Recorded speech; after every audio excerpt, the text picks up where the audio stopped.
Oh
क्षणोक्षणी हाची करावा विचार, क्षणोक्षणी हाची करावा विचार,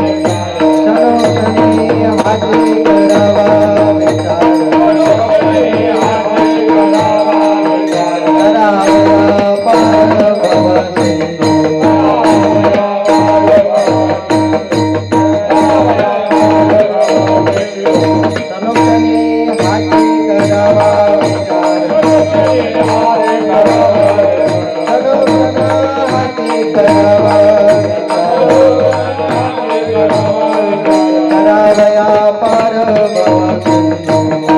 क्षणोक्षणी हाची करावा विचार, करावया पार भव सिंधू, नाशिवंत देह जाणार, नाशिवंत देह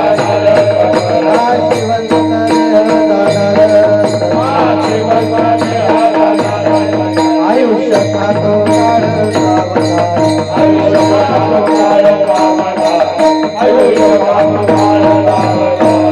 संत समागम धरुनी आवडी, संत समागमी धरुनी आवडी, करावे तातडी परमार्थाची,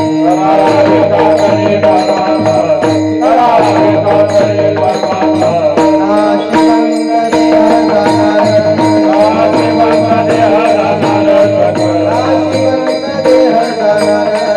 नाशिवंत देह जाणार, आयुष्य खातो काळ सावधान,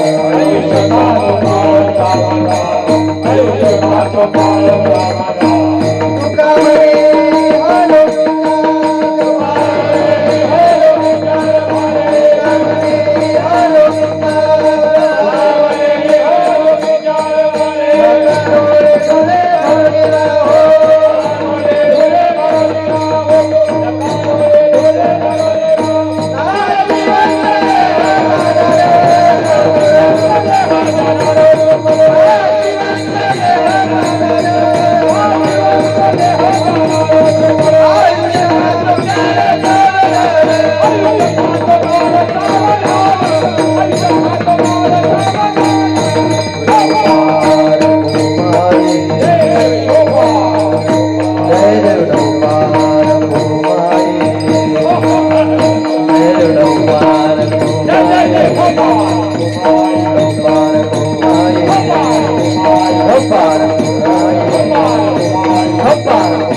म्हणे हलो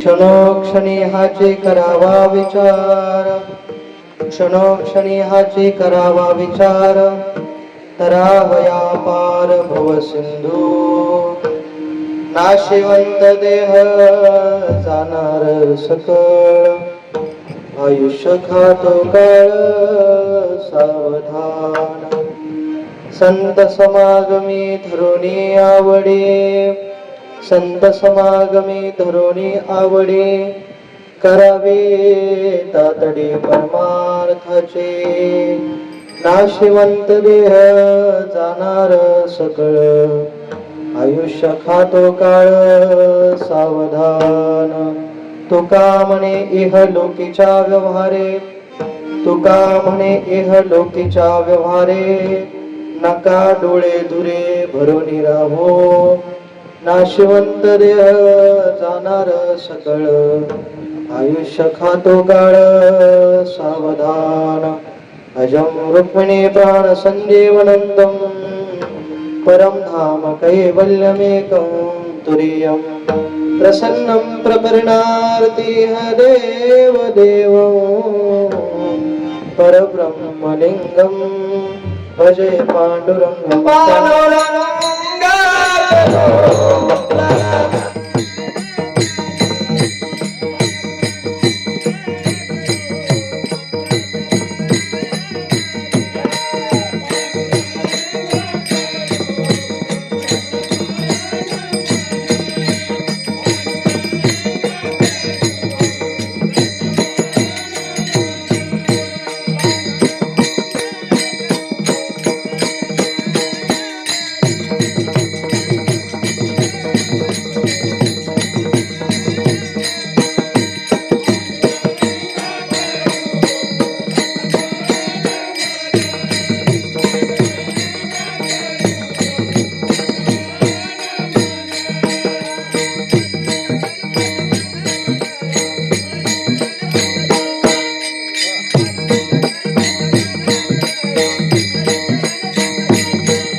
कृपादाने कथेचा विसर, बाबाजी सद्गुरु ज्ञानेषु भगवान विष्णु, निवृत्तीर भगवान हरः, सोपानो भगवान ब्रह्मा, मुक्ताख्या ब्रह्मचित्तला, लोकाभिरामं रणरङ्गधीरं, राजीवनेत्रं रघुवंशनाथं, कारुण्यरूपं करुणाकरन्दं, श्रीरामचन्द्रं शरणं प्रपद्ये, मनोजवं मारुततुल्यवेगं, जितेन्द्रियं बुद्धिमता वरिष्ठं, वातात्मजं वानरयोद्धमुक्तं, श्रीरामदूतं शरणं प्रपद्ये, योऽन्तःप्रविश्य मम वाचमिमां वसताम्, सञ्जीवयत्य किल शक्तिधर स्वधामनाम्, अन्यां सहस्रचरणश्रवणत्वगादीन्, प्राणान्नमो भगवते पुरुषाय तुभ्यम्, या कुन्देन्दुतुषारहारधवला, या शुभ्रवस्त्रारुता, या वीणावरदण्डमण्डितकरा, या श्वेतपद्मासना, या ब्रह्माच्युतशङ्कर प्रवृत्तिभिर्देवे सदा वन्दिता। नमो सद्गुरु भास्करा पूर्णकीर्ति, सम्पाद्य ज्ञानं च विदाय भक्त्यो, विलोकितो येन समाधिराजः, वैराग्यवन्तं सुविचारयुक्तं, नमामि जोगं शिरसा गुरुत्वम्। आये हनुमंत विराजिए, कथा करुमति अनुसार, प्रेम सहित गादी धरो, पधारियो पवन कुमार। गुरुदास तथा मुनि जनतया, बाबा से बोलती, ऐसा नामे शंकरा, विसंग जो संगती, पुण्यलोकिसा देवगड भूमिसा, मोती खरा शोभतो ऐशा सद्गुरु श्री भास्करी बाबा वंदितो घ्यावी घ्यावी माझी सेवा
घ्यावे माझे सेवा दीन दुर्बळाचे देवा जयांचे केल्या स्मरण होय सकळ विद्येचे अधिकरण तेचे वंदो श्री चरण श्री गुरूंचे ते नमस्कार आता क्षणोक्षणी हाचे करावा विचार तरावया पार भव सिंधू नाशिवंत देह जाणार सकळ आयुष्य खातो काळ सावधान प्रस्तुत प्राप्त प्रसंगी प्राप्त सेवेकरता घेतलेला अभंग अवतार धारक महान भगवत भक्त देहू निवासी सुप्रसिद्ध साधू भगवान पंढरीश पांडुरंग परमात्म्याचे निस्सीम भक्त वैराग्य राग रसिक संत श्रेष्ठ श्री तुकाराम महाराज यांचा 4 चरणाचा उपदेश प्रकरणातील अभंग सेवेकरता निवडलेला आहे विठ्ठल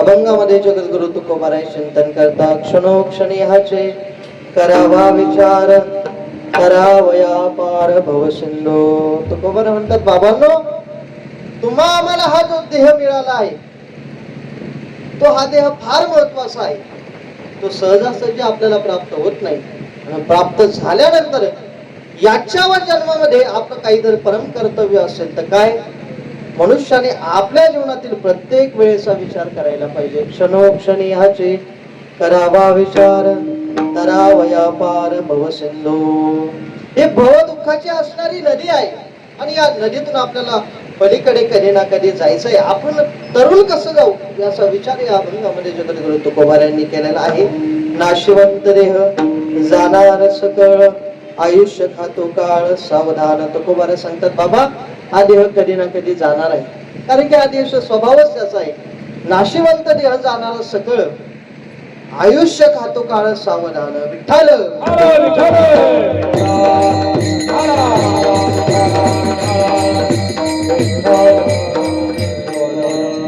नाशिवंत देह जाणार सकळ आयुष्य खातो काळ सावधान पण शरीर हे नासक आहे नाशिवंत आहे त्याचा शरीराचा नाश होतोच असं कोणी नाही ज्याच्या शरीराचा नाश होत नाही प्रत्येकाचा शरीराचा नाश होणार आहे नाशिवंत देह जाणार सकळ आयुष्य खातो काळ सावधान मग याच्यावर जीवनामध्ये काय केलं पाहिजे तर संत समागम धरून आवडी करावे तातडी परमार्थाची संतांची संगती जीवनामध्ये झाली पाहिजे आणि त्याच्या माध्यमातून तर आपला परमार्थ योग्य मार्गावरती येतो तुका म्हणे इह लोकीच्या व्यवहारे नका डोळे धुरे भरून राहू नाशिवंत देह जाणार सकळ आयुष्य खातो काळ सावधान विठ्ठल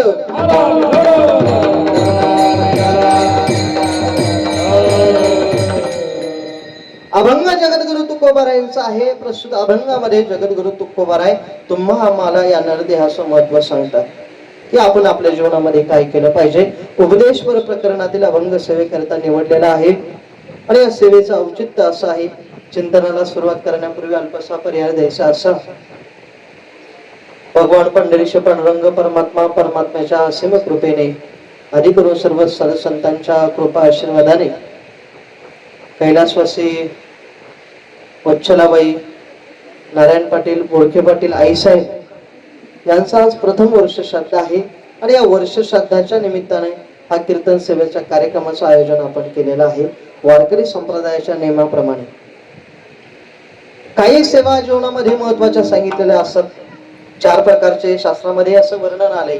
नित्य, नैमित्य, कर्म, काम्य आणि प्रायश्चित्त अशा 4ही कर्माचा विचार या ठिकाणी शास्त्राने केलेला आहे.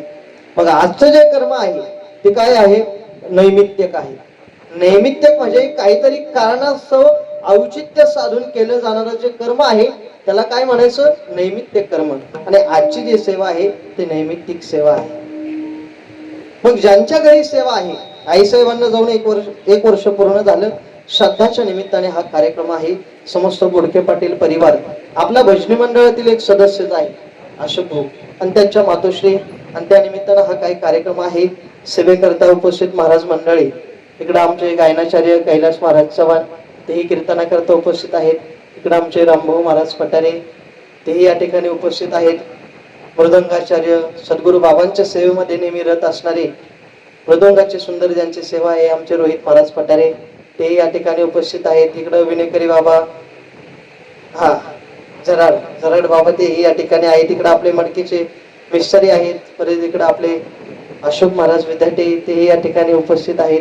आता मुर्मा भजनी मंडळ असेल, मडकी भजनी मंडळ असेल, आपल्या पिंपरीतील भजनी मंडळ असेल, शैलेश भाऊ असेल, गणू काका असेल, आपले पिंपळगावचे भजनी मंडळ असेल, जनांना असेल, सगळेच आपल्या परिसरातील गुणीजन भजनी मंडळ इकडे ही मुर्मा भजनी मंडळ आहे. आता सगळ्यांचं नाव काला मला लक्षात नाही बरं का. आणि नेहमी भेटणारे तरी पण नाव लक्षात येत नाही. चिंतनाच्या माध्यमातून प्रत्येकाचं नाव ध्यानात ठेवता येत नाही.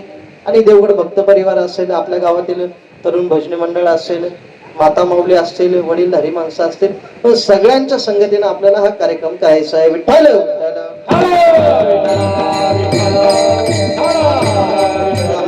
पांडुरंग महाराज गणगे ते कीर्तना करता उपस्थित आहे.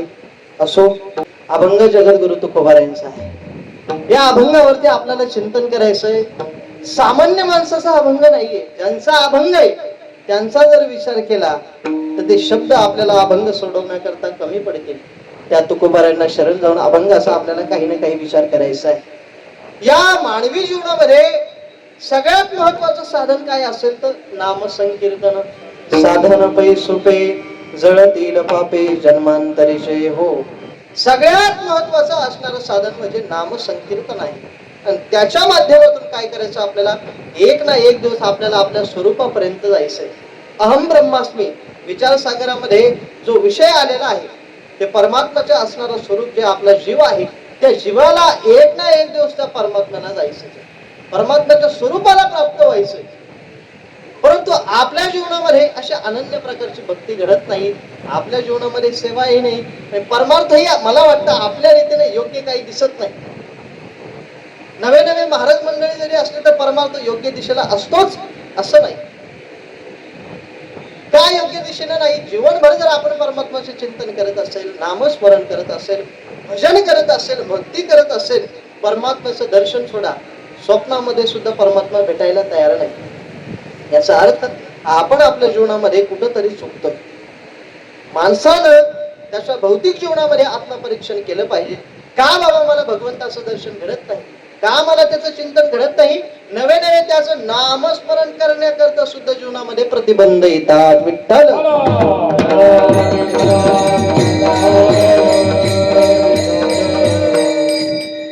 हा निर्णय हा फार महत्वाचा आहे. तो आपल्याला प्राप्त होत नाही. इतर योनींना देह प्राप्त झाला, पण इतर जी योनी आहेत त्यांना देव मात्र प्राप्त करून घेता येत नाही. कारण की त्यांच्याजवळ ते साधनच नाही ना. साधन नाहीये त्यांच्याजवळ. सांगायचा मुद्दा आपण भजना करता आलो, कीर्तना करता या ठिकाणी उपस्थित राहिलो. आता पशु पक्षी काय कीर्तना करता उपस्थित राहिले का? का त्यांना त्यांचं देहाचं महत्व नाही का? आणि काही ज्ञान नाही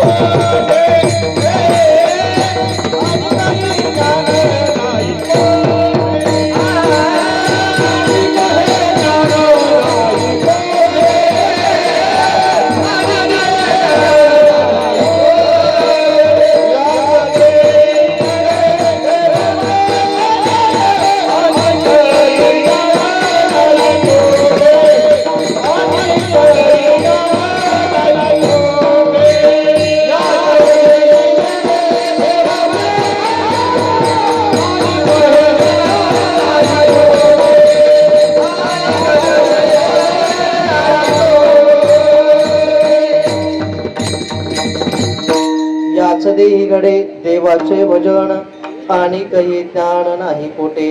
मनुष्य असणारा जो देह आहे या देहामध्ये आपल्याला परमात्म्याची प्राप्ती करता येते. पशु काय पाप पुण्य जाणते, उत्तम मध्यम भोग भोगिते. पण त्यांना त्यांच्या देहाचं महत्व कळत नाही. त्यांना जर त्यांच्या देहाचं महत्व कळालं असतं ते कीर्तनाला आले नसते का? आले असते ना. परंतु आपल्याला मनुष्य देह मिळाला असून सुद्धा आपली परमार्थाकडे प्रवृत्त होत नाही. याच काय झालं? आपल्याला आपल्या आत्मबोधाचा विसर पडलाय. आणि याच चिंतन ज्ञानोबारायांनी ज्ञानेश्वरी मध्ये केलंय. जे प्राणिया कामे भरू देहाचे वरी आदरू, म्हणून पडला विसरू आत्मबोधाचा. ज्ञानोबाराय सांगतात मनुष्याच्या अंतःकरणामध्ये काम जास्त झालाय, क्रोध जास्त झालाय आणि इत्यादी जे विकार ज्ञानोबारायांनी सांगितले त्या विकारामुळे काय झालं? मनुष्याचं चिंतन होत नाही, त्याच्याकडून चिंतन घडत नाही आणि त्याच्या माध्यमातून काय होतं? त्याचं कल्याण होतं का? नाही होत ना. जीवाला आल्यानंतर, जीवदशेला आल्यानंतर सुद्धा त्याला ती दशा भोगावी लागते. का भोगावी लागते? कारण की अंतःकरणामधून जे विषय आहेत तेच जर बाहेर पडले नाही तर मनुष्याचं जीवन हे उज्ज्वल होणार नाही. नवे नवे कल्याणाच्या मार्गाने त्याचं जीवन जाणार नाही. त्याचं जीवन हे अधोगतीलाच जातं. का? माणसाने त्यांच्या जीवनामध्ये असलेले जे विकार आहेत ते काढायला पाहिजे. सगळ्यात महत्वाचा असणारा विकार आहे काम आहे. काम जर जागृत झालं रोहित महाराजचं चिंतन घडत नाही. क्रोध जर जीवनामध्ये वाढला तरी सुद्धा चिंतन घडत नाही. जे प्राणिया कामे भरू देहाचे वरी आदरू, आपल्या देहावरती प्रेम जरी झालं, देहावरती आदर जरी वाढला तरी भगवत चिंतन घडत नाही. का? आपण आपल्या शरीरावरती प्रेम करण्याचा प्रयत्न करतो. महाराज मंडळी जरी असलो, आपण चांगले पारमार्थिक मंडळी जरी असलो तर अंगामध्ये लिननचे कडक कपडे घातले, कॉटनचे कपडे घातले, देवाच्या मंदिरात दर्शनाकरता जरी गेलो, देवाला दंडवत घालण्याकरता सुद्धा मनामध्ये संकोच यावा. का संकोच यावा? देवाचं दर्शन घ्यायचं ना. आता पंढरपूरला आम्ही ज्यावेळेस वारीला गेलो बाबांसोबत, सद्गुरू बाबा पाऊस झालेला पंढरपूर खाली असा हा विठाल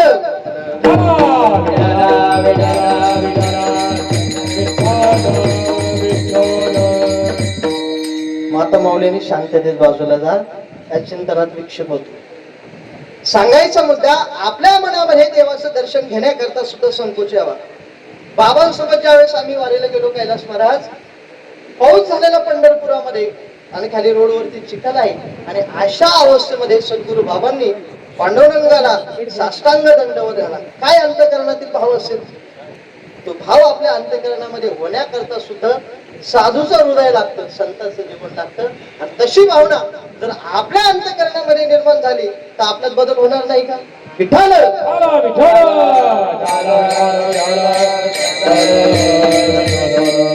पण ज्ञानोबाला सांगतात माणसाचं शरीरावरती प्रेम वाढलं, किती भारी परिप्रेम मारला, किती भारी साबण लावली, शरीराची कितीही शुद्धी केली बाह्य अंगाने, तरी अंतरात्मा तुमचा पवित्र होईल सांगता येत नाही. आणि अंतरात्मा जर पवित्र होत नसेल तर देवाच्या चिंतनाकरता अनुकूल वातावरण तयार होत नाही. आणि अनुकूल वातावरण जर तुम्हाला देवाच्या चिंतनाकरता तयार करायचं असेल तर नामस्मरणाशिवाय अंतःकरणाची शुद्धी होत नाही. याच्याकरता हे सत्संगाकरता जावं लागतं, सोहळ्याकरता जावं लागतं आणि ते चिंतन करावं लागतं. अन्यथा ते चिंतन होत नाही. शरीरावरती जर प्रेम वाढलं तर मनुष्य फक्त आपल्या देह किती सुंदर आहे असा प्रयत्न करतो, परंतु अंतर्मनाची शुद्धी नाही केल्याशिवाय देवाची प्राप्ती होत नाही. एक उदाहरण सांगतो छोटस, नेहमी ऐकलं असेल. आम्ही ज्ञानोबारांच्या वारीला जायचो. वारीला गेल्यानंतर रोहित महाराजांना माहिती आहे तो दृष्टांत. एक वयस्कर आजी होती, वयस्कर, आणि महाराज मंडळीची त्या आजीला मस्करी करायची सवय झाली. कुणी महाराज दिसले की त्यांची मस्करी, काय बुवा उठले का? त्याला आजीचा दिवसच चालू झाला. रोजचं दे दैनंदिन आजीचं ठरलेलं, सकाळी उठायचं, पूजा बिजा करायची, महाराज मंडळीची टिंगलता वळती करायची, रोजचं आजीचं चालू. एक दिवस असा प्रसंग माऊलीच्या सोहळ्यामध्ये, आजी आमच्या अगोदर उठली आणि आमच्या अगोदर उठल्यानंतर आजीची देवपूजा झाली. देवपूजा झाल्यानंतर आजीची स्वतःची पूजा चालू झाली. स्वतःची पूजा म्हणजे तुम्हाला माहिती आहे, आजीची पूजा झाल्यानंतर आम्ही आंघोळ करून येत होतो आणि आम्ही बघितलं आजीची पूजा चालू होती. आम्ही बघितल्यानंतर आजीला विचारलं, आजी? मग आजी काय करत होती? आजी फॅरन लवली लावत होती. फॅरन लवली माहिती ना तुम्हाला? आजी फॅरन लवली लावत होती. आम्ही विचारलं आजीला, आजी हे काय? आजी म्हणे फॅरन लवली. म्हणले फॅरन लवली कशा करता? म्हणे महाराज सुंदर दिसण्याकरता. सुंदर दिसण्याकरता वयाच्या 60व्या वर्षी जर देहावरची आसक्ती सुटत नसेल, प्रेम सुटत नसेल, तर मला सांगा परमार्थ योग्य रीतीला आहे का? नाही ना. जोपर्यंत ह्या देवाला जेवढं प्रसन्न वातावरण पाहिजे तेवढं प्रसन्न मनुष्याने अवस्था असलं पाहिजे. अतिशय गबाळ राहून आपल्या अंगाचा वास येईपर्यंत देवापर्यंत जाण्यात काही अर्थ नाही. देवाला प्रसन्न वाटावं आणि आपल्या शरीराची शुद्धी होऊन आपल्यालाही प्रसन्न वाटावं, तर कुठंतरी परमार्थाला अनुकूल वातावरण तयार होतं. नाही तर चिंतनही घडत नाही. विठ्ठल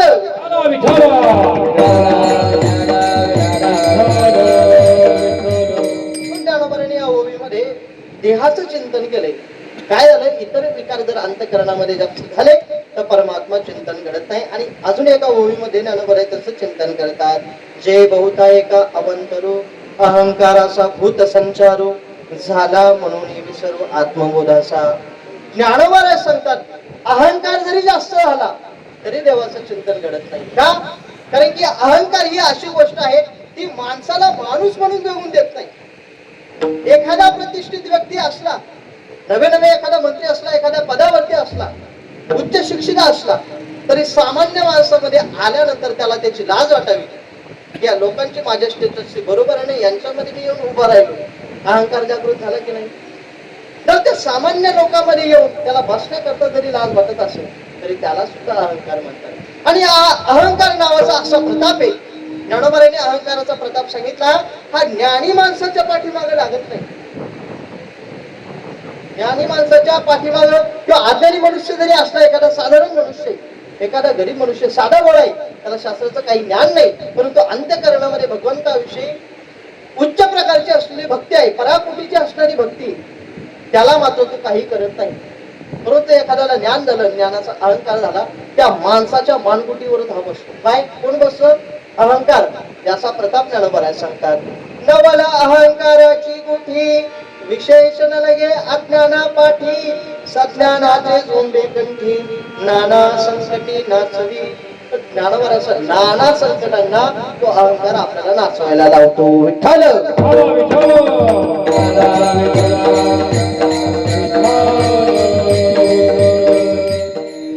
अहंकार जागृत झाला तरी सुद्धा चिंतन घडत नाही.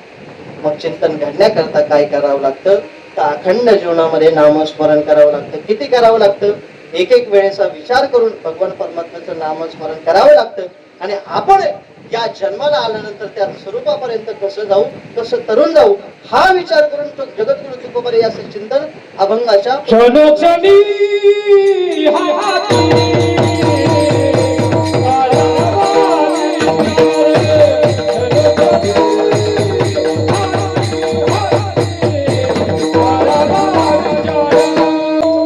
क्षणोक्षणी हाची करावा विचार, तरावया पार भव सिंधू. म्हणून माणसाच्या जीवनामध्ये मनुष्याने आपल्या जीवनातील असणारी सगळ्यात महत्वाची असणारी वेळ आहे, त्या वेळेचा विचार केला पाहिजे.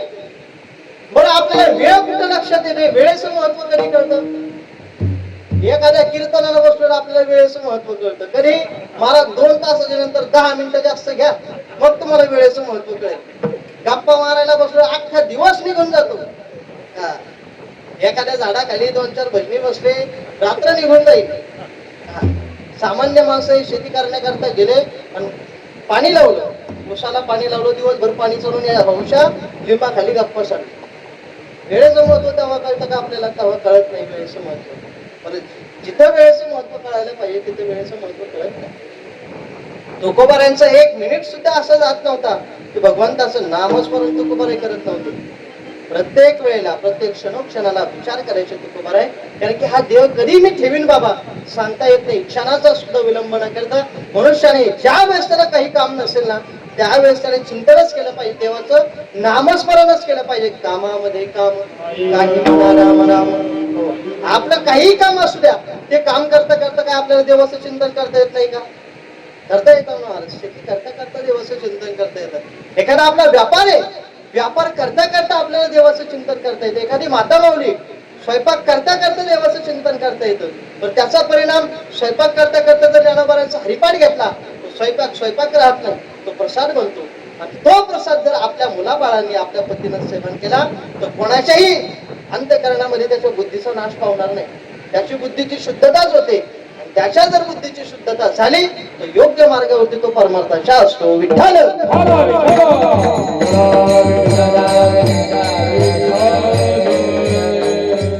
वेळेचं महत्व आपल्याला आपल्या जीवनामध्ये असलं पाहिजे. आणि त्याच्याही पलीकडे जाऊन कलियुगामध्ये वेळेचं फार महत्व आहे. कारण की कलियुगामध्ये करावे कीर्तन देणे नारायण देईल भेटी. कलियुगामध्ये महत्वाचं जर काही सांगितलं असेल साधन तर नामस्मरण आहे. कीर्तन म्हणजे नामसंकीर्तन, भगवंताचं नामस्मरण करणे यालाच कीर्तन म्हणतात.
शास्त्राने सुद्धा याचं वर्णन केलंय.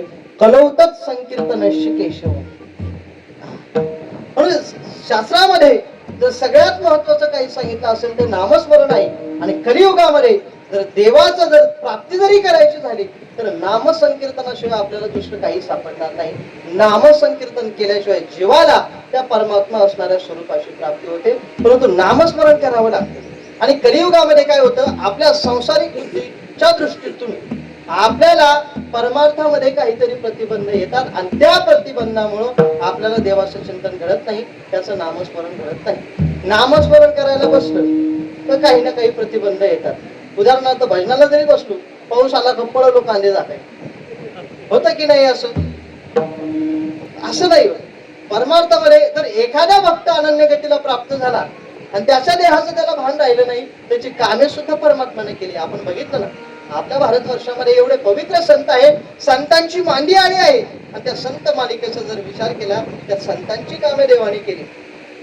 भजनी मालिकेमध्ये मंगलचरण तिसऱ्यामध्ये वर्णन केले. उंच नीच काही नेणे भगवंत तिसरे भाव भक्ती देवोनिया दासी पुत्र कन्या विदुराच्या बक्षी दैत्या घरी रक्षी प्रल्हादासी शर्म रंगू लागे रविदास संगे कबीराच्या मागे शेलेविनी सजन कसाया विकू लागे मास माळा सावत्यास कुरपू लागे नरहरी सोनार खडू कुंकू लागे चोखो मेळा संगे ढोरे वेडी नामया चिजनी सवे वेचे सेनी धर्मा घरी पाणी वाये झाडी नाम्या सवे जेवी नवे संकोचित ज्ञानियाची भिंत अंगी ओढे अर्जुनाच्या रथी वयहा सारथी भक्षी पोहे प्रीती सुदाम्याचे गवळीयांच्या घरी अंगे गाई ओळी द्वारपाळ बळी द्वारी झाला एकोबाचे ऋण फेडी ऋषिकेशा अंबरीशाचे सोशी गर्भवास, मीराबाईसाठी घेतो विष प्याला, दामाजीचा झाला पाडेवार, घडी माते वाहे गोऱ्या त्या कुंभाराची, हुंडी त्या मेहत्याची अंगे भरी, पुंडलिकासाठी अजूनही तिष्ठतो तुका म्हणे मात धन्य त्याची.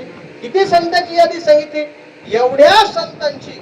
तर याच्या पलीकडे जाऊन देवानं कामं केली. तुकोबारायांचं जीवन चरित्र बघितलं, देहावरती भान सुटलंय, खरी पत्नी गरोदर आहे आणि आपल्या बहिणीला तिचं संगोपन करण्याकरता बोलवायचं याचं भान विसरले आणि पंढरपूरला दिंडी करता निघून गेले. घराचं काही घेणं देणं राहिलं नाही.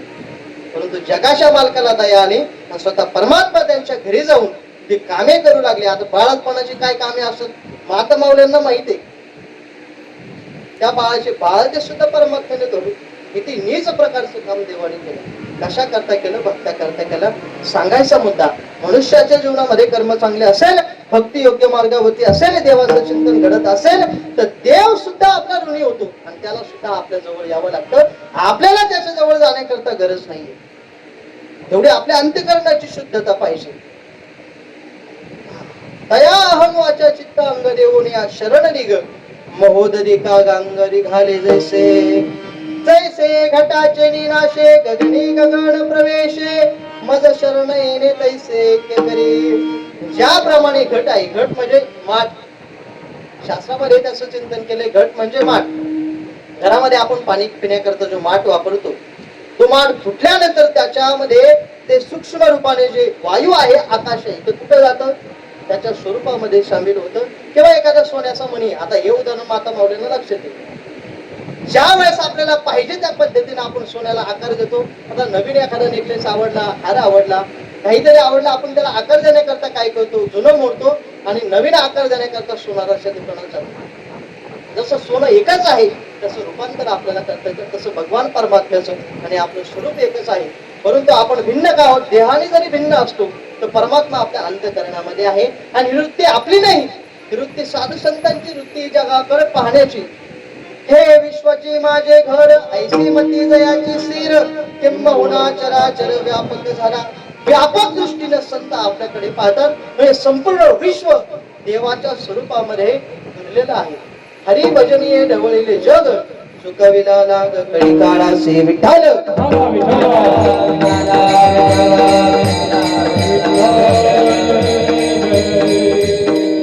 पण आपल्या जीवनामध्ये आपण जगत असताना, देवाचं चिंतन करत असताना, माणसाच्या जीवनामध्ये कळत न कळत पाप होत असतात आणि त्या पापाच्या क्षालनार्थ त्याचं प्रायश्चित्त म्हणून आपल्याला ही जीवदशा भोगावी लागते. बरं, जीवदशा भोगत असताना आपल्याकडून चिंतन घडत नाही का? कारण की सगळं करत असताना कळत न कळत आपल्याकडून पाप होतात. पापाचे फार प्रकार सांगितले आणि ते प्रकार सांगायला लागलो तर आपल्याला चिंतनाला वेळ पुरणार नाही. थोडक्यात पद्धतीने उदाहरण मी ठेवतो, विचार करा. कधी कधी आपण पुण्य करायला जातो परंतु पाप होतं आपल्याकडनं. आता आपल्या सगळ्यांच्या घरामध्ये लाईट आहे. संध्याकाळी लाईट आल्यानंतर त्या लाईटजवळ संध्याकाळी किडे होतात की नाही? होतात. त्या किड्याला खाण्याकरता एखादी पाल जवळ आली, त्या पालीला जर आपण मारलं, आपण पुण्य केलं का पाप केलं? काय केलं मला सांगा. विचारसागरामध्ये याची व्याख्या आलेली, सांगतो पुढे. काय केलं आपण? त्याला अंधगोलांगुल न्याय म्हणतात. आपण पाप केलं का पुण्य केलं? एक प्रकारे पुण्यही केलं आणि पुण्य करता करता पापही झालं. पालीला वाचवलं, पालीला, त्या किड्याला वाचवलं आणि पालीला मारलं. काय झालं?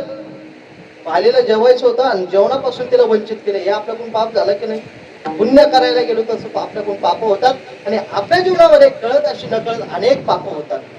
सगळ्यात मोठं पाप जर शास्त्राने काही सांगितलं असेल तर लोभ आहे. लोभ, लोभ माहितीये? लोभ म्हणजे एखादी गोष्ट जर आपल्याला प्राप्त होत नसली आणि तिचा आपल्यावरती काही अधिकार नाही तरी मनामध्ये संकोच येतो की ही वस्तू आपल्याला प्राप्त झाली पाहिजे, त्याला लोभ म्हणायचं. उदाहरणार्थ, एखाद्या जवळ पैसा आला, तो पैसा आपल्याला सहन होत नाही, असं वाटतं तोच पैसा माझ्या जवळ असायला पाहिजे, याला म्हणतात लोभ. विठ्ठल.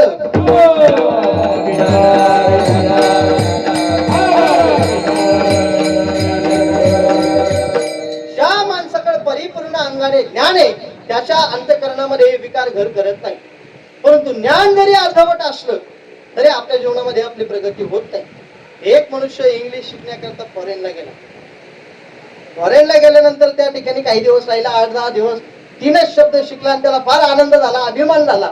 ते म्हणे, बस आता मला इंग्लिश जमायला लागली, आता मी माझ्या घरी निघून जातो. घरी आला घरी आला, गावामध्ये आल्यानंतर त्याच्या ज्या दिवशी गावामध्ये आला नेमकं त्याच दिवशी त्याच्या गावामध्ये एक मर्डरची केस झालेली होती, हाफ मर्डरची केस. हा त्या ठिकाणी आला आणि छाती काढून उभा राहिला, असं उभा राहिला, प्रसंग समोर चालू आहे. नेमकं पोलिसांची गाडी गावामध्ये आली आणि सगळ्या माणसाचं निरीक्षण पोलिसांनी केलं. त्याच्याकडे बघितल्यानंतर पोलिसाला शंका आली की हा कोणी यानेच केला असावा. त्याच्या जवळ आले, त्याला विचारलं, का रे या व्यक्तीला तू ओळखतोस? हा म्हणाला यस. आता 3च शब्द शिकले होता ना तू, पहिला यस, दुसरा नो आणि तिसरा थँक्यू. पोलिसांनी त्याला विचारलं, तुझ्याशिवाय खून झालाच नाही? तो म्हणाला नो. पोलिसांना राग आला, पोलिसांनी एक कच्चून कानाखाली मारली. तो म्हणतो थँक्यू. विठ्ठल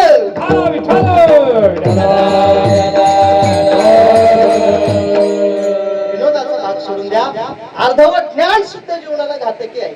ज्ञानाने सुद्धा मनुष्य परिपूर्ण असला पाहिजे. पण लोभ, आपला विषय चालू होता लोभ, आणि जीवनामध्ये लोभ जरी वाढला तरी या गोष्टी घडत असतात. काय झालं, एक पंडित होते, फार मोठे विद्वान पंडित होते. एवढे काही विद्वान नव्हते, शास्त्राचं परिपूर्ण ज्ञान नव्हतं, अर्धवट ज्ञान त्यांच्या ठिकाणी होतं. परंतु त्यांनी विचार केला, ज्ञान संपादन करण्याकरता आपण काशीला जाऊ.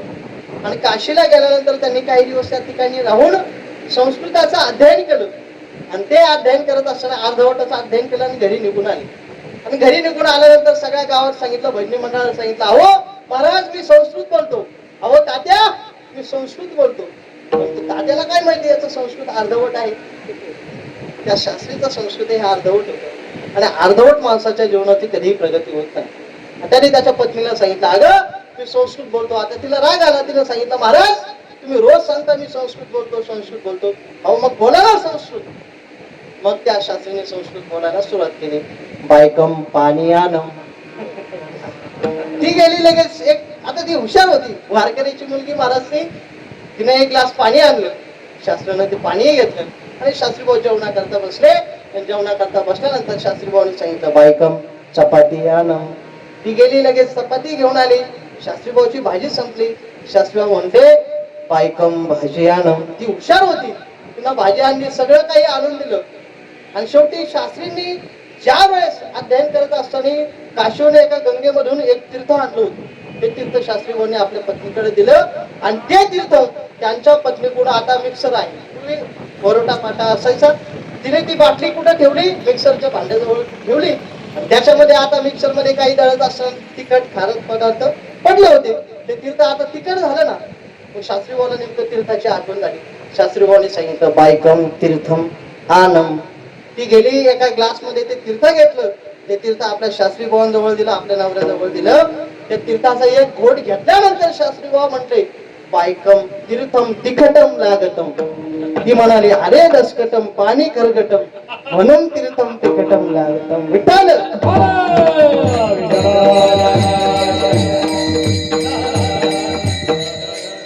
ती म्हणाली, बाबा पाणी खरगट आहे म्हणून तीर्थ तुम्हाला तिखट लागत आहे. सांगायचं मुद्दा, एवढं ज्ञान त्याच्या पत्नीला नव्हतं का? एवढं ज्ञान सामान्यही मुलाला असतं, परिपूर्ण ज्ञान त्यांच्या जवळ नाही. आणि त्यांची पत्नी श्रीमद भागवत कथा ऐकायला गेली होती. तिनं सांगितलं, महाराज जाऊ द्या, सोडून द्या, क्षमा करा म्हणे. मला एक सांगा, मी श्रीमद भागवत कथा ऐकायला गेले होते, आपला विषय चालू होता लोभ, आता त्याच्यावरती आपल्याला यायचंय. मी श्रीमद भागवत कथा ऐकायला गेले होते आणि त्या ठिकाणी मला एक विषय आला, पापाचा कर्ता कोण. माणसाच्या जीवनामध्ये त्याने परमात्म्याचं चिंतन केलं पाहिजे, भक्ती केली पाहिजे, नामस्मरण केलं पाहिजे, हे सगळे मुद्दे कळाले महाराज आम्हाला. परंतु एक विषय, हे पाप आपल्या जीवनामध्ये कळत न कळत का घडतात? या पापाचं काहीतरी कारण असेल ना, किंवा या पापाचा करता काहीतरी असेल. मग हे सांगा, असा प्रश्न बायकोने विचारल्यानंतर शास्त्रीभावाला तापच आला. त्यांच्याकडे जवळ उत्तर नाही, अर्धवट ज्ञान त्यांच्या जवळ. जो रागाने बाहेर निघाले, खलाल पिंपरीच्या बाहेर निघाले, न्यावशापर्यंत गेले. आणि गेल्यानंतर त्यांना एक महिला भेटली, वेश्या होती. त्या शास्त्रीभावांची ती ओळखीची होती. तिने सांगितलं, महाराज रोज आपण एवढे प्रसन्न असतात आणि आज का आपण नाराज दिसत आहात? त्यावेळी शास्त्रीभावांनी सांगितलं, बाई मी तुम्हाला माझा प्रश्न सांगू शकत नाही, फार मोठा आहे. ती म्हणाली, महाराज त्याचं उत्तर जर मला येत असेल, कोण सांगतोय? वेश्या सांगते. महाराज तुमच्या प्रश्नाचं जर उत्तर मला कळालं, तुमचा प्रश्न मला कळालं, मला उत्तर देता आलं तर मी देईन ना. त्यावेळी शास्त्रीभावांनी विचारलं की माझ्या पत्नीनं मला असा प्रश्न विचारला की पापाचा कर्ता कोण आहे. आणि असा प्रश्न विचारल्यानंतर ती म्हणाली, एवढंच तुमच्या प्रश्नाचं उत्तर? हा, मी देते तुम्हाला तुमच्या प्रश्नाचं उत्तर, काही काळजी करू नका. परंतु तुम्हाला तुमच्या प्रश्नाच्या उत्तराकरता माझ्या घरी यावं लागेल. कोणाच्या घरी? शिष्याच्या घरी. शास्त्रीबाबा म्हणाले, मी बाई माणसाच्या घरी जात नाही. तिनं सांगितलं, महाराज मी तुम्हाला 5,000 रुपये देते. शास्त्रीबाबांनी विचार केला, 5,000 रुपये, काही हरकत नाही. निघाले शास्त्रीबाबा, तिच्या घरी गेले. घरी गेल्यानंतर थोडा वेळ झाला. शास्त्रीबाबांनी विचारलं, अहो बाई, अहो सांगा ना उत्तर. त्यावेळेस त्या बाईनं सांगितलं, तुम्हाला तुमच्या प्रश्नाच्या उत्तराकरता माझ्या घरचा 1 कप चहा घ्यावा लागेल. शास्त्री बाबा म्हणाले, मी बाई माणसांच्या घरचं खात पित नाही. ते म्हणाले, महाराज मी तुम्हाला आणखी 5,000 रुपये देते. शास्त्री बाबांनी विचार केला, काही हरकत नाही. 1 कप चहा देखील घेतला. थोडा वेळ झाला. शास्त्री बाबा रागवले, बाई अहो सांगा ना उत्तर, किती वेळ झाला? ती म्हणाली, महाराज तुम्हाला तुमच्या प्रश्नाच्या उत्तराकरता माझ्या घरचा जेवणाचा 1 घास माझ्या हातून खावा लागेल. शास्त्री बाबाला राग आला ना. शास्त्री बाबा म्हणाले, अहो तुम्हाला काही कळतं की नाही, काय बोलताय तुम्ही? बाई माणसाचं करतं, मी खात पित नाही. ती म्हणाली, महाराज काय विचार करता, आणखी 5,000 रुपये देते. शास्त्री बाबांनी विचार केला, एकूण 15,000 रुपये होतात, काही हरकत नाही.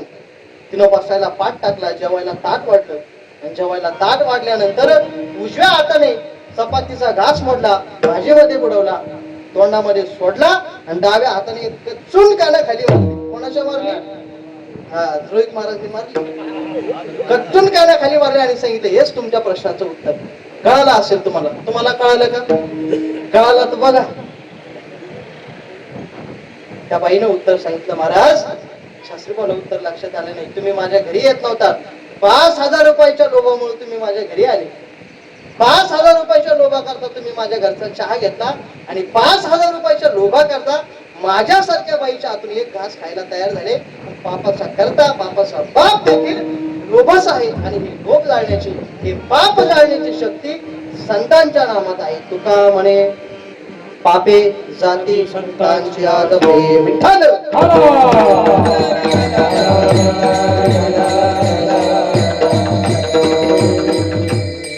संतांच्या संगतीमध्ये आपलं झालेलं पाप नष्ट होतं आणि ते नष्ट होताच मनुष्य पुण्यवान होतो. आणि जर तुम्हाला पुण्यवान व्हायचं असेल तर संत सज्जनांचं नामस्मरण करा.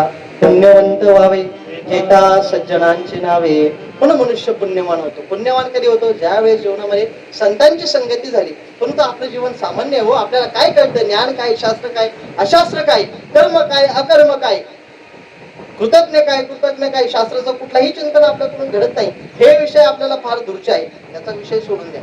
आपल्या जीवाकरता साधू संतांनी जे श्रेष्ठ भक्ती सांगितली ती ज्ञानेश्वरीमध्ये ज्ञानोबा त्याचं वर्णन करतात की मानवी जीवनाला कल्याण करणारं फक्त एकच साधन आहे, ती म्हणजे भक्ती आहे. आणि इतर जर वाट्याने आपण निघालो ते आपल्याला अवघड आहे ना. त्या वाटा आपल्याला साधणं शक्य नाही. देवापर्यंत जाण्याकरता आपल्याला प्रतिबंध येते. का? पूर्वी हजारो वर्षांचं आयुष्य होतं म्हणून देवाची साधना करणं शक्य होतं. परंतु कलियुगामध्ये आपले आयुष्यामध्ये आता कमी झाले पण देवाचं चिंतन घडत नाही. मग आपण जर विचार केला शास्त्राचा, पूर्वी ऋषीमुनी होऊन गेले, योगी मुनी होऊन गेले, त्यांनी किती साधना केली, हजारो वर्ष तपश्चर्या केली. परंतु ती तपश्चर्या आपल्याला कलियुगामध्ये शक्य आहे का? ज्ञानोबा सांगतात, योगाची वाटा जे निघाले गा सुबटा, तया दुःखाची वाटा भागाला. ज्ञानोबा सांगतात, योग मार्गाने जर आपण गेलो त्याच्यामध्ये काठिण्य आहे. लोहाचे चणे जे भोसरिया पडती खाणे ते पोट भरणे की प्राणशुद्धी म्हणे. ज्ञानोबा म्हणतात, लोहाचे चणे, हरभरे माहिती का, फुटणे, लोखंडाचे फुटणे खायचे का तुम्हाला? लोहाचे चणे जे भोसरिया पडते खाणे, जर लोखंडाचे आपण फुटाणे खाल्ले तर आपले दात पडणार नाही का? तसं योग मार्ग अवघड आहे. योगाची वाटा जे निघाले गा सुबटा, तया दुःखाची वाटा भाग आला. म्हणून आपण योग केला तो आपल्याला दुःखाचा ठरेल. आपल्याला सगळ्यात मोठं साधन असणारं भक्ती आहे. आणि ती भक्ती आपण आपल्या जीवनामध्ये करत असताना देवाला स्मरून आपली भक्ती केली पाहिजे. तुकोबारांची भक्ती आपल्या समोर उदाहरण, किंबहुना सोयी जीव आत्मयाशील आहे, ते तर जे होय तया नाम सुख. देवाच्या नामसुखामध्ये एवढे तुकोबाराय भारून जायचे. देवाचं चिंतन करत असताना अनन्य प्रकारचा भक्तीचा उत्साह, पराकोटीची भक्ती जगद्गुरु तुकोबारायच्या अंतःकरणामध्ये धारण करायची. आणि त्याच्या माध्यमातून देवाला सुद्धा आपल्या जवळ येण्याकरता तुकोबारायांची ताकद होती. संतांचं जीवन आहे पराज. किती किती जरी आपण विचार केला त्याची तुलना होऊ शकत नाही. या जगात अशी एकही वस्तू नाही ज्या वस्तूने संतांची किंमत होईल. देवाचं उदाहरण जरी द्यायचं झालं तर संतांची बरोबरी करता येते, परंतु संतांची बरोबरी करत असताना देवाची सुद्धा उदाहरणं कमी पडतात. विठ्ठल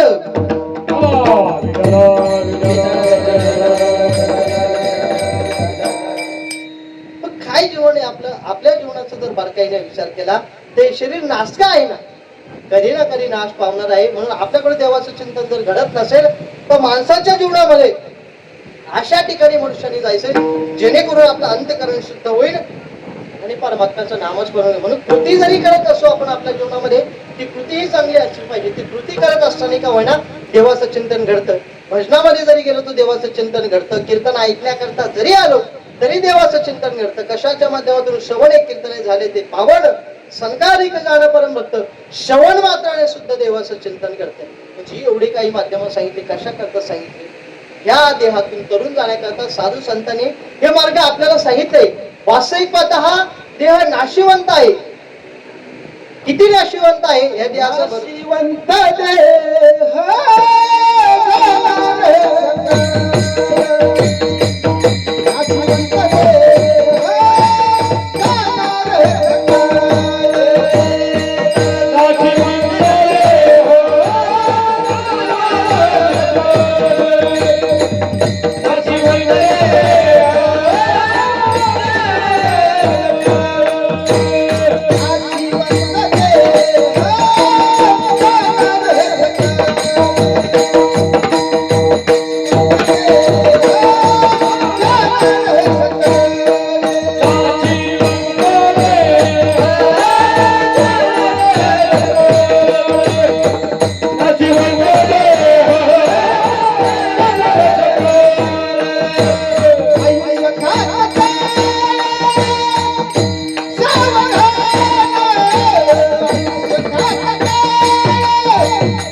नाशिवंत देह जाणार सकळ, आयुष्य खातो काळ सावधान. पुन्हा हा देह कधी पडून जाईल सांगता येत नाही. किती नाशिवंत आहे. ज्ञानोबाराय असं चिंतन करतात. साधू संतांनी शास्त्रामध्ये असा विचार केलाय. संत वचनाद्वारे संतांनी आपल्याला सांगितलंय. पूर्ण दिवस येईल कैसा, नाही देहाचा भरवसा, ग्रास गेळी सत्ता नाही आधी. जेवणाचा घास सुद्धा आपल्या हातात नाही हो. जेवणा करता बसलो, पहिला घास घेण्याच्या अगोदरच आपला देह निघून जातो. एखादे समाजामध्ये आपण कितीतरी अशी उदाहरणं बघतो. म्हातारी वयोवृद्ध माणसं आहे. सकाळी सुनाने चहा दिला, चहा पिण्याकरता बसले. चहा पिता पिता कपातील चहा बशीपर्यंत होता, बशी तोंडापर्यंत जात नाही तोपर्यंत लगेच मनुष्याचा जीव जातो. आपल्याला माहिती आहे ना जीव जाण्याकरता किती वेळ लागतो महाराज. क्षणभंगुर नाही भरवसा,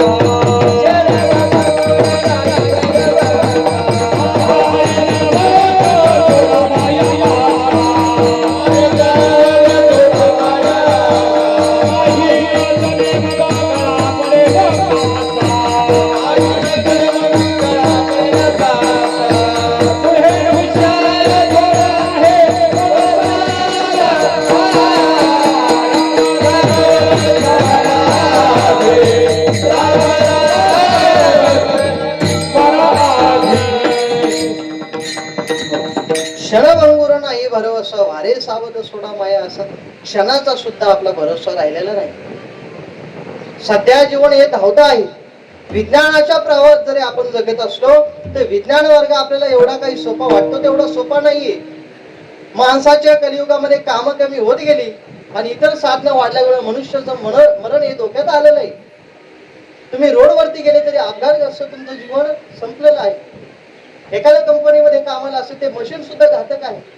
किती आपण विज्ञान युगात जरी जगत असलो तर शास्त्राने जे आपल्याला महत्व कर्म सांगितले ते कर्म सोडून आपल्याला बाजूला जाता येत नाही. नुसतं विज्ञान मार्गाने जर आपण चालत गेलो तर जीवनाची अधोगती आहे. विज्ञानाला अवश्य दिशा पाहिजे. त्याचबरोबर विज्ञानाबरोबर अध्यात्माचंही ज्ञान मनुष्याजवळ असलेला पाहिजे तर त्याचं जीवन सुखी होतं. सद्गुरू बाबा सांगत असतात अध्यात्मामध्ये ज्ञान फक्त पोषक असलं पाहिजे, पुरेसं असलं पाहिजे. अति ज्ञानही काही कामाचं नाही, जेणेकरून मनुष्याच्या अंतःकरणामध्ये अहंकार वाढतो आणि त्याने देवाचं चिंतन घडत नाही, सेवा घडत नाही. आपण पारमार्थिक मंडळी, आपल्याकडे ज्ञान जरी असलं तर ज्ञानाची शुद्धता जरी करायची असेल तर आपल्याजवळ सेवा लागते. जेत ज्ञानाचा कुरुठा तेत सेवा हाची दारवंटा स्वाधीन करी सुबटा ओढवून या. ज्ञानोबा सांगतात, तुमच्याकडे बाबा शास्त्राचं जे ज्ञान आहे त्या ज्ञानाची जरी शुद्धता करायची असेल तर तुम्हाला काय करावं लागतं, तुमच्या जीवनामध्ये तुम्हाला सेवा करावी लागते. किती सेवा करावी लागते की मनामध्ये संकोच न येता सद्गुरूंच्या चरणाजवळ गेलो तर सेवा करावी लागते. आणि सेवा केल्यानंतर मग आपल्या जीवनावरती जो काही प्रश्न असेल त्यांना विचारायचा. बरं, आपल्या अंतःकरणामध्ये श्रद्धा नाही, आपल्या अंतःकरणामध्ये सेवा नाही, मग आपण संतांना काहीतरी विचारण्याचे अधिकारी होत नाही. देवाकडून जरी आपल्याला एखादी गोष्टीची फलाची अपेक्षा असेल, देवाचं चिंतन केलं तर आपण त्या फलाची अपेक्षा होतो, त्या फलाची अपेक्षा करू शकतो. मग ते आपल्याला कर्माची काहीतरी फलश्रुती भेटते. जर देवाचं चिंतन नाही मग देव आपल्यावरती कधी कृपा करतो. बरं, चांगलं चालू असलं तर देवाचं स्मरण होत नाही. एखादी गोष्ट वाईट घडू द्या, देवाच्या मंदिरात जातो, दर्शनाला जातो, भांडायला जातो.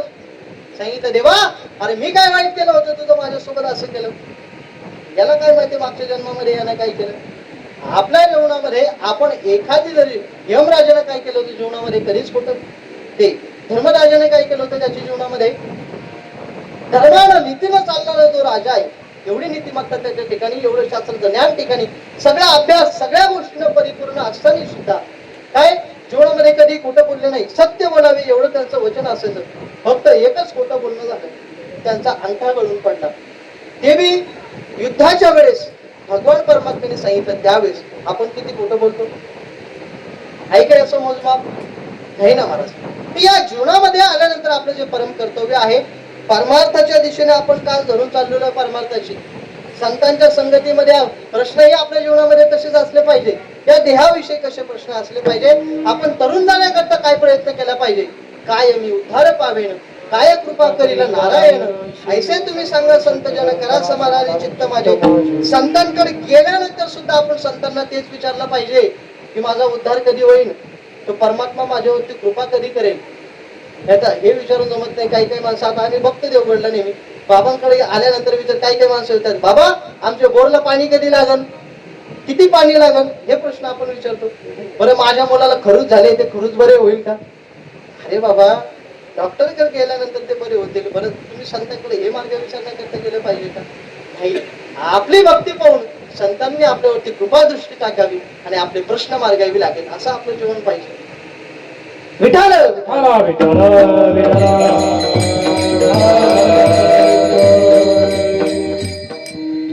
विनोदाचा भाग सोडून एक सांगतो. परमपूज्य गुरुवर्य स्वामीजींना एका माता माऊलीने प्रश्न केला, स्वामीजी माझ्या डोक्यामध्ये उवा जास्त झाले म्हणून काय करायचं. आता काय सांगितलं पाहिजे म्हणे, मग मी आंघोळ करत नसेल, व्यवस्थित जर तेच धुतले, काही प्रश्न विचारले पाहिजे का. प्रश्न विचारण्याकरता सुद्धा तुकोबा ज्ञानोबा सांगतात, साधकाच्या अंतःकरणामध्ये त्या प्रश्नाची योग्यताही असायला पाहिजे. प्रश्नच योग्यतेचा नाही तर जीवनाचं कल्याण कसं होणार आहे. विठ्ठल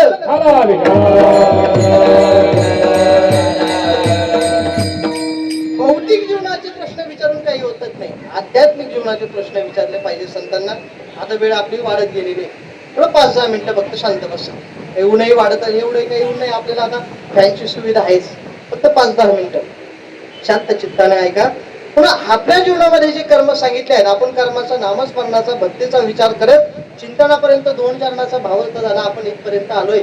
परंतु जीवनामध्ये संतांची प्राप्ती कशी केली पाहिजे, परमार्थ हा अतिशय महत्वाचा आहे. संत संगती जीवनामध्ये किती महत्वाची आहे. संत संगती काय सांगू सुख, संत संगतीचे काय सांगू सुख, आपण परिचित नाही. साधू संतांना संतांचा काहीतरी अनुभव असेल ना, त्यांची संतांच्या संगतीचे ज्या अर्थी तुकोबा ज्ञानोबा आधी करून संत महात्मे वर्णन करतात, त्या अर्थी संतांचा अधिकार त्यांना कळायला पाहिजे. संतांचा महिमा संतांची जाणती दुर्लभ यावे ते अनेक. संतांचा महिमा संतांनाच कळतो आणि त्याकरता संत व्हावं लागतं. आता आपल्याला संतांचा अधिकार कळत नाही, जर कळाला असता तर आपण त्यांना काही विचारून बसलो नसतो, त्यांची सेवाच केली असते आणि त्या सेवेच्या माध्यमातून संतांनी आपल्यावरती कृपा केली असते. नंतर आपल्या जीवाचं कल्याण होतं. आपल्या जीवाचं कल्याण कधी होतं, तिन्ही मार्गाने मी आपल्याला सांगितलं. नामस्मरणाने जीवाचं कल्याण होतं, याच्या पलीकडे जाऊन भक्तीचं जीवन भक्तीनं जीवाचं कल्याण होतं. हेही दोन्ही मार्ग आपल्याला अवघड वाटत असेल तर संत समागम करावी आवडी, करावी ताकडी, परमार्थाची संत संगतीमध्ये परमार्थ योग्य रीतीनं घडतो आणि आपला देह तर संतांना आपण आपल्या जीवनामध्ये शरण गेलं पाहिजे. काय जे दुःख असेल ते ज्ञानोबारांना सांगावं, तुकोबारांना सांगावं.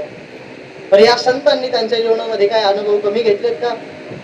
अनुभव आले अंगात देया जगात देत असेल किंवा तुका म्हणे जाकुनी संगे मज अनुभव आहे अंगे. संतांना काही त्यांच्या जीवनामध्ये अनुभव कमी आले, पण असं नाही तुकोबारांना पारमार्थिक अनुभव, सांसारिक अनुभव तुकोबारांना होते. संसारातील काय दुःख आहे संतांना माहित आहे. संसार दुःखमुळे चौकडे इंगळे विश्रांती नाही कोठे रात्रंदिवस तळमळ, हे भजनामध्ये काकडामध्ये आपण नेहमी म्हणतो.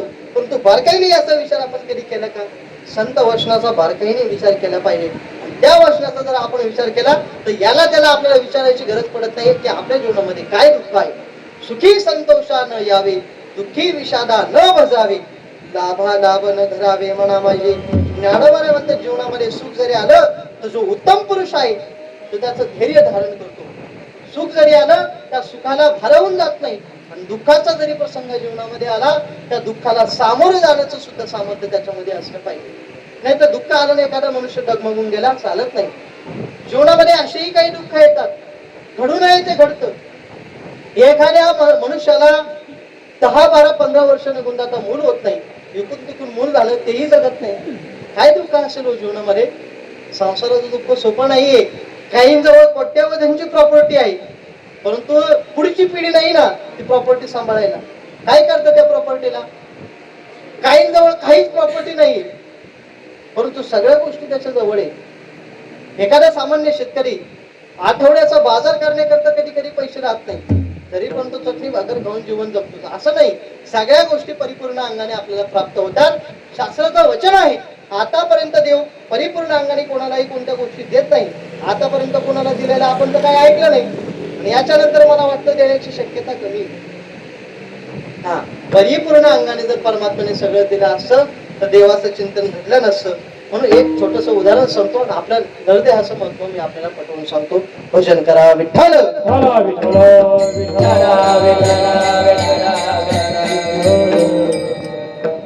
प्रभू रामचंद्राचा आदर्शवत आपल्याला ज्यांचं जीवन आहे, भगवान श्री प्रभू रामचंद्रांच्या जीवन चरित्रातील प्रसंग आहे.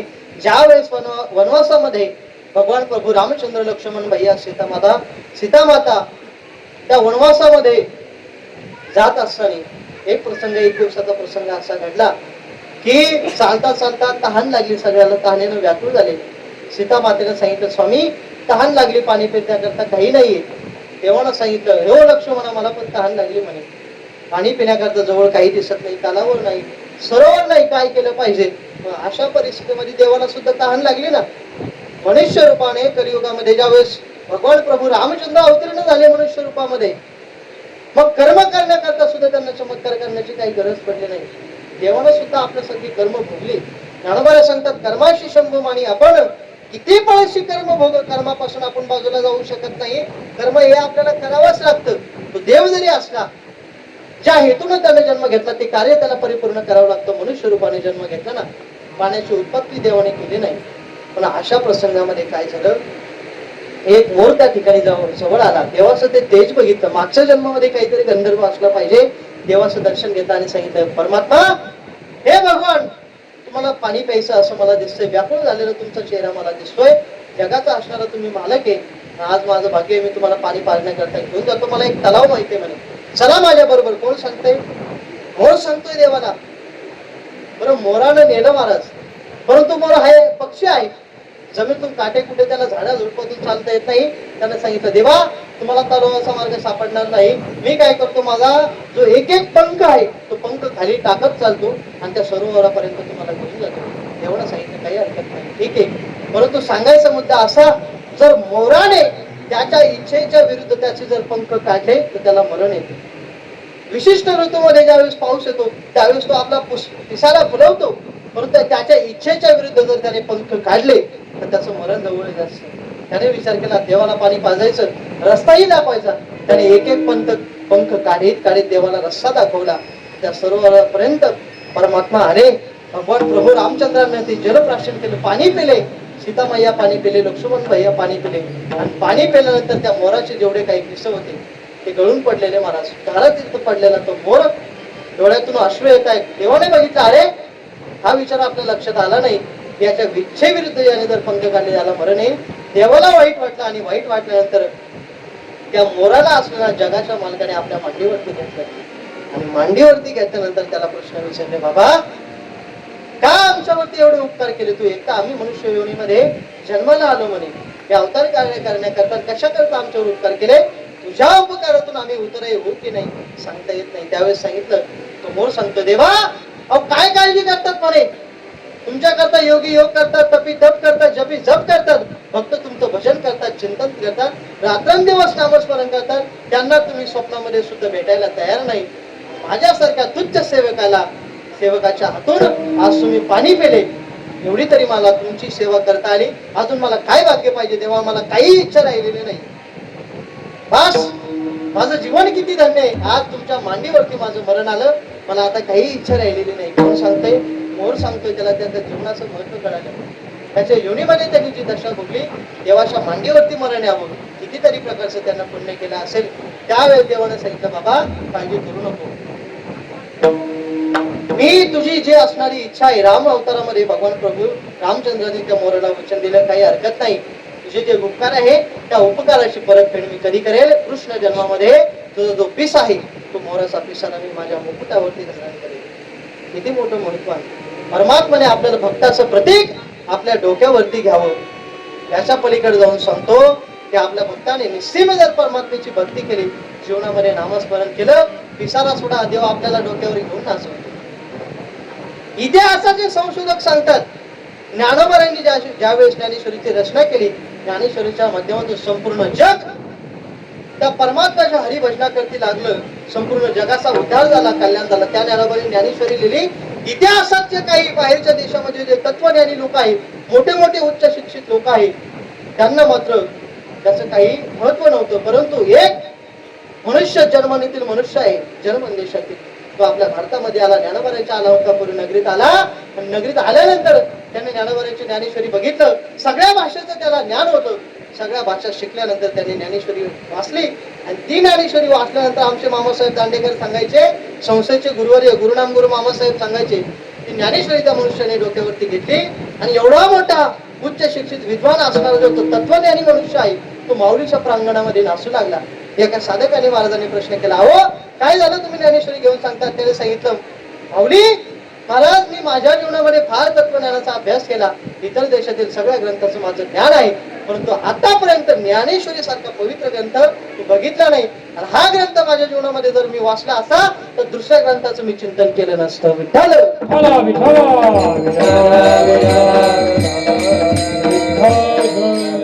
म्हणून पाहिजे देशातील लोकांना आपल्या ज्ञानेश्वरीचं महत्व कळलं आणि आपल्याला मात्र त्याचं महत्व कळत नाही. नामा म्हणे ग्रंथ श्रेष्ठ ज्ञानदेवी, एकतरी ओवी अनुभवावी. एका तरी ओवीचं आपल्या जीवनामध्ये चिंतन घडलं पाहिजे, नामस्मरण घडलं पाहिजे, तर आपलं जीवाचं कल्याण आहे. आणि ज्या सेवेचं औचित्य साधून आपण आज उपस्थित आहोत, त्या सेवेचा जर विचार केला तर आईसाहेबांना, बोडख्या आईसाहेबांना जाऊन 1 वर्ष पूर्ण झालं आणि वर्ष श्राद्धाच्या निमित्तानं हा कार्यक्रम आहे.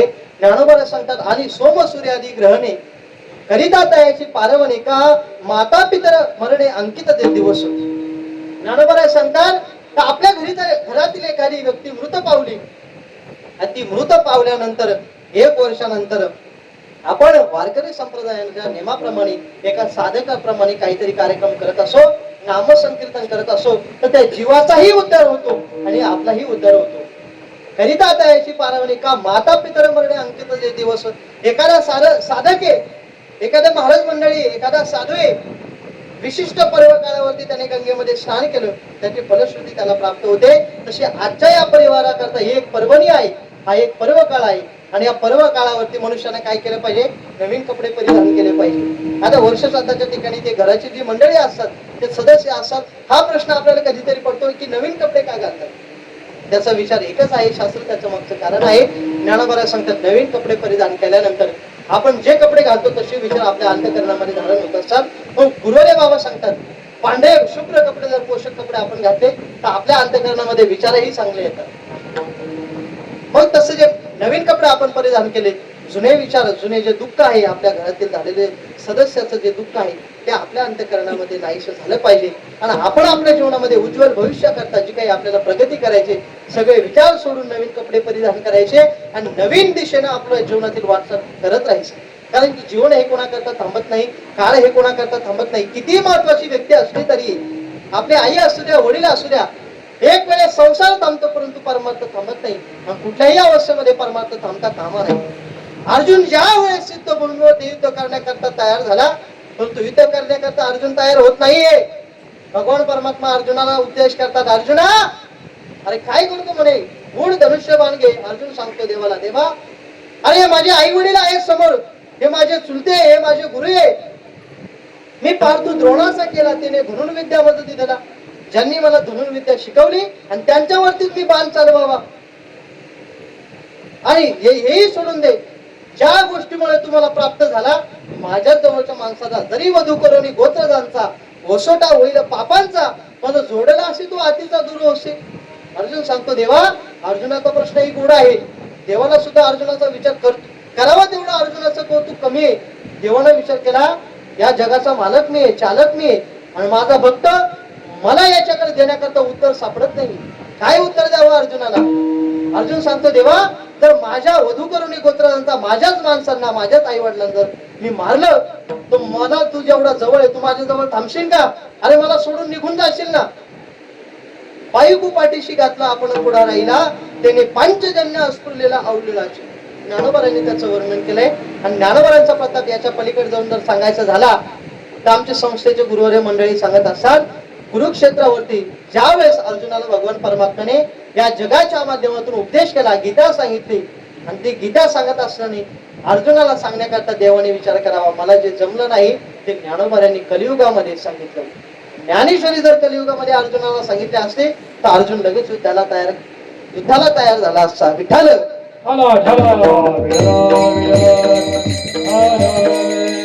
मग कलियुगातील जर अर्जुन कोण असेल तर आपल्या जीवनामध्ये आपणच कलियुगातील अर्जुन आहे. आपणच विचार करायचा, आपल्या जीवनामध्ये किती प्रश्न आहे, आणि या प्रश्नाचं उत्तर जर आपल्याला पाहिजे असेल तर कलियुगातील जो परमात्मा आहे, महाविष्णूचा अवतार सखा माझा ज्ञानेश्वर, भगवान परमात्माच्या रूपाने ज्ञानोबा अवतीर्ण झाले. आणि जो उपदेश भगवान परमात्म्याने गीतेमध्ये अर्जुनाला केला, तोच उपदेश ज्ञानेश्वरीमध्ये तुमच्या आमच्यासारख्या सामान्य रूपांना ज्ञानोबारांनी तो उपदेश केला. पण हा उपदेश आपल्या जीवनामध्ये फार महत्वाचा आहे. पण ज्ञानोबारांनी सांगितलं, जीवन कोणाकरता थांबत नाही.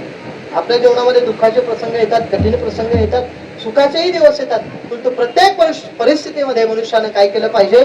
धैर्य धारण केलं पाहिजे. आणि आपल्या जीवनाचा जो काही उच्चांक आहे तो उच्चांक गाठला पाहिजे. कारण की भक्ती ही पराकोटीची करत असताना देवाचं चिंतन घडतं, परंतु आपल्या जीवनामध्ये संसाराचे जे काही प्रतिबंध येतात त्याने परमात्मा चिंतन घडत नाही.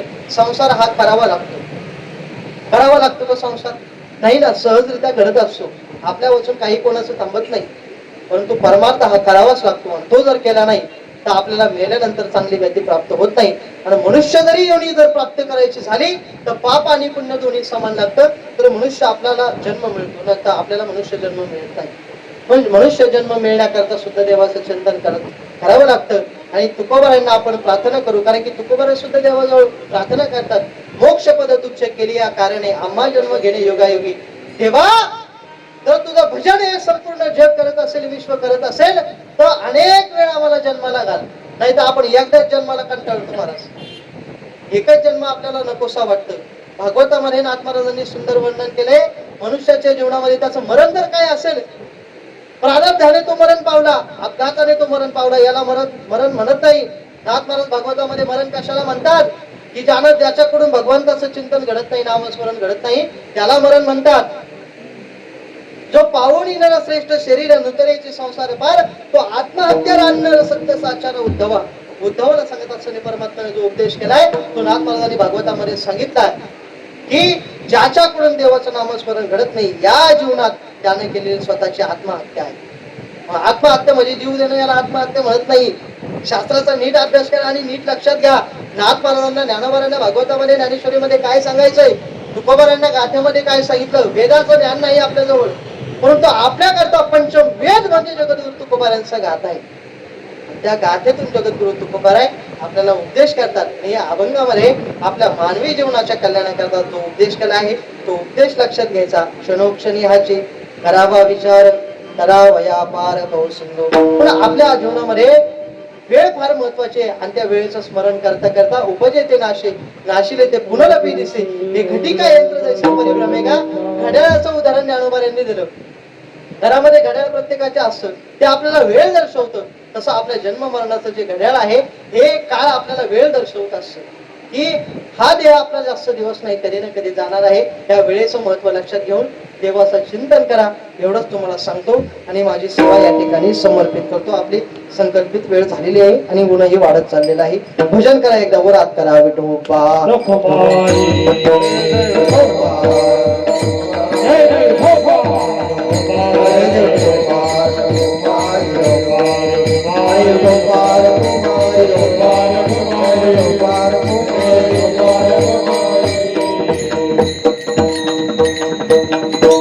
झालेली सेवा साधू संतांच्या चरणी माझे गुरुवर्य वैकुंठवासी नासिकेत बाबा कोरेकर बाबांच्या चरणी स्वानंद सुखनिवासी सद्गुरु जोग महाराज वारकरी शिक्षण संस्थेतील गुरुनाम गुरु सरस गुरुवरांच्या चरणी माझी सेवा समर्पित करतो आणि माझ्या सेवेला पूर्ण विराम देतो. आणि सेवा करत असताना जगद्गुरु तुकोबारांच्या अभंगावरती चिंतन करत असताना हे तुकोबारांचे शब्द आहे. माझ्यासारख्या पामरांनी त्याच्यावरती चिंतन करावं हे अवघड आहे महाराज. संतांचे चरित्र, त्यांचं जीवन, त्यांचं चिंतन आपल्याला करता येत नाही, परंतु संतांना शरण जाऊन विनम्र भावाने जगद्गुरु तुकोबारांना शरण जाऊन त्यांच्याच अभंगावरती बोलण्याचा प्रयत्न केला, चिंतन केलं. खरं तर बोलत असताना आता माझ्या वयाला काही शोभलं नसेल, माझ्या वाणीला काही शोभलं नसेल, तुम्हाला काही पटलं नसेल ते सोडून द्या, परंतु जे महत्वाचं आहे, जे योग्य आहे ते जीवनामध्ये निश्चित घ्या. कारण की कलियुगाचा काळ हा फार अमर्यादित आहे, त्याला मर्यादा आहे. काही ना कधी ना कधी हा संपणार आहे. क्षणाचाही भरोसा सांगता येत नाही. जीवन फार थोडं आहे. देवाचं चिंतन करा आणि आपला देव आहे हा देवाच्याच ठिकाणी कारणे लावा, अन्य ठिकाणी आपलं डोकं लावू नका. डोकं लावलं तर आपल्या डोक्याचा धोका झाल्याशिवाय राहत नाही. जिथं आपल्याला डोकं लावायचं तिथंच लावायचं. परमात्माच्या ठिकाणी डोकं लावायचं, साधू संतांना डोकं लावायचं नाही. आपल्या जीवाचं कल्याण होणार नाही. जीवाचं कल्याण होण्याकरता फार विनम्र भावाने जीवन जगावं लागतं, संतांच्या चरणी राहावं लागतं. तसा जर विचार केला तरी न्यूनते कृते अधिक ते सरते, करून घ्यावे तुमचे विनवित. असे किती जर बोललो संतांचे वचन हे अपुरेच पडतील. ना तरी बालक बोबडा बोली का वाकुडा विसुका पावली, ते सोज करून माऊली जय जय. किंबहुना तुमचे केले धर्म कीर्तने सिद्धीने, तेथे माझे जीव उरले पायी. ज्ञानेश्वर माऊली